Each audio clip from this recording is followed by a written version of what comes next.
Madam ಯಾವ ಪಕ್ಷ ಬಂದ್ರೂ ಜನರಿಗೆ ಒಳ್ಳೇದು ಮಾಡಬೇಕು madam. B J P Congress ಅನ್ನೋದು ನಮ್ಮ ಪಕ್ಷ ಅಲ್ಲ, ನಾವು ಪಬ್ಲಿಕ್ಕು. ನಾವು ಯಾರಿಗೆ ಬೇಕನ್ನೋ ಓಟ್ ಹಾಕ್ಬೋದು, ಬಟ್ ಜನರಿಗೆ ಯಾರು ಹೊಸದವ್ರು ಬಂದ್ರೂ ಹಳೇದವ್ರು ಇದ್ರೂ ಜನರಿಗೆ ಒಳ್ಳೇದು ಮಾಡಬೇಕು ಅಷ್ಟೇ ಮೇಡಮ್, ಬೇರೇನಿಲ್ಲ. ಜನರಿಗೆ ಒಳ್ಳೇದು ಮಾಡೋ ಪಕ್ಷ ಹೊಸ ಪಕ್ಷನೇ ಇರಲಿ ಹಳೆ ಪಕ್ಷನೇ ಇರಲಿ, ಜನರಿಗೆ ಒಳ್ಳೇದು ಮಾಡೋದಿತ್ತು ಅಂದರೆ ಯಾವ ಪಕ್ಷ ಇದ್ರೂ ನಾವು ಮಾಡ್ಬೋದು ಮೇಡಮ್. ಅದು ನಾವು ಪರ್ಟಿಕ್ಯುಲರಾಗಿ ಹೇಳೋದಕ್ಕೆ ಆಗೋದಿಲ್ಲ. ಬಿ ಜೆ ಪಿ ಬಂದು ಬಿ ಜೆ ಪಿನೇ ಮಾಡುತ್ತೆ, ಕಾಂಗ್ರೆಸ್ ಬಂದು ಕಾಂಗ್ರೆಸ್ಸೇ ಮಾಡುತ್ತೆ, ಆ ಥರ ಏನು ಹೇಳೋದಕ್ಕೆ ಆಗೋದಿಲ್ಲ.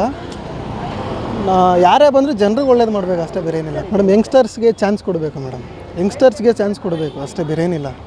ಒಂದು ಅವಕಾಶ ಅಂತಿಲ್ಲ, ಒಳ್ಳೇದು ಮಾಡೋರಿಗೆ ಒಂದು ಚಾನ್ಸ್ ಕೊಡಬೇಕು ಅಷ್ಟೇ. ನಮ್ಮದು ಬಿ ಜೆ ಪಿ ಮೇಡಮ್. ಯಾಕಂದರೆ ಅವರು ಅವಾಗಿಂದ ಯಾವತ್ತೂ ಮೋದಿಯವರು ಒಳ್ಳೇದೇ ಮಾಡ್ತವ್ರೆ, ಕೆಟ್ಟದ್ದು ಏನು ಮಾಡಿಲ್ಲ ಅವರು. ನಮಗೂ ಬಿ ಜೆ ಪಿನೇ, ಮೋದಿಯವರು ಬಂದರೆ ಒಳ್ಳೇದು ಮಾಡ್ತಾರೆ ನಮಗೆ. ಯಾಕಂದರೆ ನಮ್ಮ ಏರಿಯಾದಲ್ಲಿ ಏನೇ ಆದರೂ ಒಂದು ಫೋನ್ ಮಾಡೋ ಬಂದು ಮಾಡ್ತಾವ್ರೆ ಬಿ ಜೆ ಪಿ ಅವರು. ಈ ಕಾಂಗ್ರೆಸ್ಸು ಬಂದು ಏನೂ ಮಾಡಲ್ಲ, ಸುಮ್ಮನೆ 2,000 ಕೋಟಿಯಿಂದ ಹೇಳ್ಬಿಟ್ಟು ಅವ್ರು ಎಲ್ಲ ಮಾಡ್ತಾವ್ರೆ ಅಷ್ಟೇ. ಇವಾಗ ನಮ್ಮ ಹತ್ರ ಗೆದ್ದುಕೊಂಡು ನಾವು ಇವಾಗ ಎಣ್ಣೆ ಹೊಡಿತೀವಿ, 1 ಕ್ವಾರ್ಟ್ರ್ ಓಡಿದ್ರೆ ಮೊದಲು ಇದ್ದಿದ್ದು 160 ರೂಪಾಯಿ, 180 ರೂಪಾಯಿ. ನಮ್ಮ ಹತ್ರ ಗೆದ್ಕೊಂಡು ಲೇಡೀಸ್ ಕೊಡ್ತಾರೆ ಅಷ್ಟೇ. ಈ ಸಿದ್ದರಾಮಯ್ಯ ಕಾಂಗ್ರೆಸ್ ಬಂದ್ರೇ ಅಷ್ಟೇ, ಬೇರೆ ಏನಿಲ್ಲ ಅವ್ರದ್ದೆಲ್ಲ. ನಮ್ಮ ಹತ್ರ ಗೆದ್ಕೊಂಡು ಲೇಡೀಸ್ ಕೊಡ್ತಾರೆ. ನೆನ್ನೆ ಬಂದರು ಇಲ್ಲಿ ಮೀಟಿಂಗ್ ಮಾಡಿದ್ರು, ಕೇಳಿದ್ರೆ ಹೆಂಗಸರು ಅಂದ್ರೆ ಮತ್ತು ಗಂಡಸರು ಓಟ್ ಹಾಕಿಲ್ವ ಅವ್ರಿಗೆ?